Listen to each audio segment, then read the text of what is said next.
कारण ते येवल्याचा अलीबाबा म्हणला त्या दिवशी की मराठ्यांच्या नेत्याला धडा शिकवा, मराठ्यांना आरक्षण मिळू नये म्हणून त्या येवल्यावलीने तो कार्यक्रम ठेवलेला आहे. ओबीसीचा नेता बीड जिल्ह्यातला असो किंवा मराठवाड्यातला असो त्या व्यासपीठावर जाईल. त्याचा अर्थ असा की त्याला वाटतंय मराठ्यांना आरक्षण मिळू नये. तुझा नेता आमच्या विरोधात मराठ्यांना आरक्षण मिळू नये म्हणून त्या अलीबाबाच्या येवल्याच्या व्यासपीठावर जातो की मेळावा बीडला होतोय. चांगली गोष्ट आहे, हरकत नाही. परंतु मराठ्यांचं बारीक लक्ष आहे त्यावरती. त्याचं कारण पण सांगतो. कारण ते येवल्याचा अलीबाबा म्हणला त्या दिवशी की मराठ्यांच्या नेत्याला धडा शिकवा, असं एक तो त्या दिवशी म्हणलं आहे. तसं मराठ्यांचं सुद्धा बारीक लक्ष आहे. ते कुठं मेळावा आहे त्यांचा बीडला का कुठं, त्याच्यावरती बारीक लक्ष आहे आणि लक्ष ठेवून पण आहे.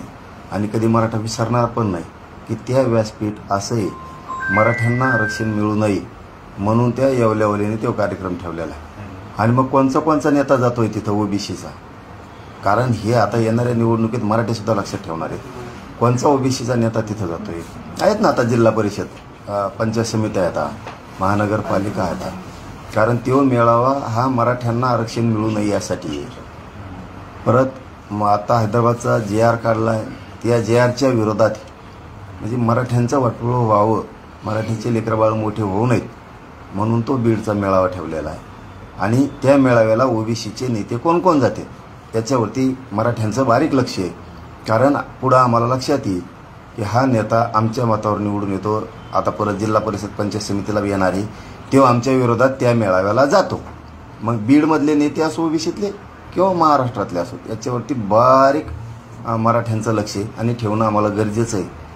मग तो मराठ्यांना आरक्षण मिळू नये म्हणून जर बीडला मेळावा होणार असला आणि त्याच्यात बीड जिल्ह्यातले ओबीसीचे नेते किंवा महाराष्ट्रातले ओबीसी नेते जर जाणार असले तर ह्यो मराठ्यांसाठी खूप सावध होण्याचा विषय आहे.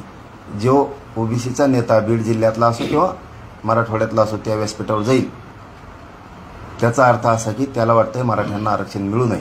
त्याच्यामुळं तो कुणाला तिकीट देईल त्याच्यानंतर त्याच्यावरती सुद्धा मराठ्यांना बारीक लक्ष ठेवू नये की तुझा नेता आमच्या विरोधात मराठ्यांना आरक्षण मिळू नये म्हणून त्या अलीबाबाच्या येवल्याच्या व्यासपीठावर जातो. आणि इकडं जिल्हा परिषद पंचायत समितीला नगरपालिकेला मतदान पण कर म्हणतो. त्यामुळं बारीक लक्ष राहणार आहे. जो नेता ओबीसीचा तिथं जाईल त्याचे शिटं मराठे पाडणार.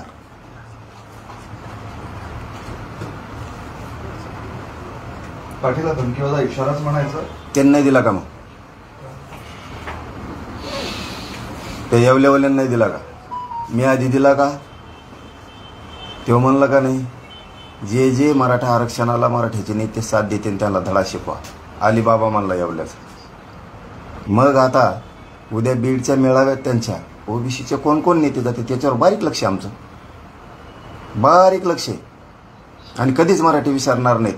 कारण आमचं JR मराठवाड्यासाठी काढला, आरक्षणासाठी, लेकराबाळासाठी आम्ही लढतो गरिबांच्या. आणि त्यो मेळावे घेतो मराठ्यांना आरक्षण मिळू नये म्हणून. मग आम्ही लक्ष ठेवणारच ना. कोण ओबीसीचा बीड जिल्ह्यातला नेता त्या कार्यक्रमाला जातो आणि जो ओबीसीचा नेता त्या कार्यक्रमाला जाईल त्याचे शिट मराठ्यांचे लोक पाडणार, धडा शिकवणार त्यांना.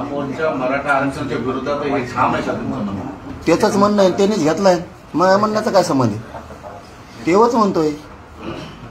नाही, मग असं आहे की तुम्ही म्हणता तिकडे कोण नेते गेल्यावर त्याच्यावर ठाम आहे. मग मराठा आंदोलनाला कोण नेते येतात त्यांनी ओबीसीवर लक्ष ठेवायचं आणि हेच करायचं का सगळ्यांनी?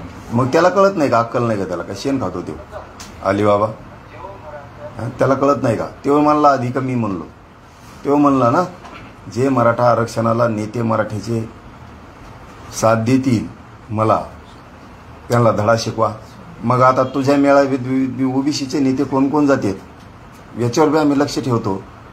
आणि मग आम्ही सुद्धा धडा शिकवतो ना. आहेतच आता जिल्हा परिषद, पंचायत समित्या, महानगरपालिका. आता जे ओबीसीचे नेते त्या व्यासपीठावर जातील, मराठी बारीक लक्ष ठेवणार आहेत कोण कोण गेलाय आणि त्याचे जिल्हा परिषद पंचायत समितीची सीटं पाडणार आहे. कारण ती आम्हाला आरक्षण मिळू नये म्हणून मेळावा आहे. तिथं जर ओबीसीचा नेता जातो, म्हणजे बघा ना, बीड जिल्ह्यातल्या ओबीसीच्या नेत्याला मराठीचे मतं लागतील निवडून यायला आणि आरक्षणाच्या टायमाला त्याच्या व्यासपीठावर जातात. म्हणजे काय आम्ही काय बोळ्यान दूध पितो का मराठी? बीड जिल्ह्यातले असो, मराठवाड्यातले असो किंवा महाराष्ट्रातले असो. म्हणजे तुम्ही इकडं विरोधात आमचं जाणार आरक्षण मिळवत नाही म्हणून, आणि मतदानाच्या दिवशी इकडं तुम्ही सीटं पण देणार निवडून द्या म्हणून. त्यामुळं बघू ना त्या व्यासपीठावर कोण जात आहे. आणि जी ओबीसीचा बीड जिल्ह्यातला नेता त्या व्यासपीठावर जाईल त्याचे जिल्हा परिषद पंचायत समितीला सीटं मराठी पाडणार, 100% पाडणार. आणि महाराष्ट्रातला ओबीसी नेता कोण त्या व्यासपीठावर जातोय, मग तो कोणत्या जातीचा आहे? त्यांनी दिलेले सीटं, मग तो राष्ट्रवादीचे असो, काँग्रेसचे असो, भाजप असो, शिवसेनेचे असो, त्यांनी दिलेली सीटं आम्ही 100% पाडणार. कारण आमच्या विरोधात जातो ना तो. जवळपास तो 50% कार्यक्रम घेऊ. अजितदादा पवार पुरस्कृत कार्यक्रम आहे, कारण अर्धे मंत्री त्याचेच आहेत. बघू आता कसं काय सीटं बी आमच्या विरोधात पाठवता का लोकाला आरक्षण मिळू नये म्हणून त्या मेळाव्याला. कोण कोण लोक पाठवतोय? गावागावातले बी मराठी लक्ष ठेवणार आहे. कोणत्या कोणत्या जाती धर्माचे लोक जाते, काय काय करते, कसं कसं करते. मग निवडणुकीच्या टायमाला सुद्धा आपल्या विरोधात कोण कोण गेलतं त्याने त्याची शिरं पाडून टाकणार आहे. इकडं नाही जमत त्याला जायला येवल्यावाल्याला. धनगर बांधवाचं तिथं आंदोलन सुरू आहे. ते लेकरू जालन्यात बसून मारायला लागले उपोषण करून. तिथं एसटीतलं आरक्षण द्या मला, त्याला वेळ नाही. इकडं बंजारा समाजाचं आंदोलन सुरू झालं, तिथं वेळ नाही त्याला.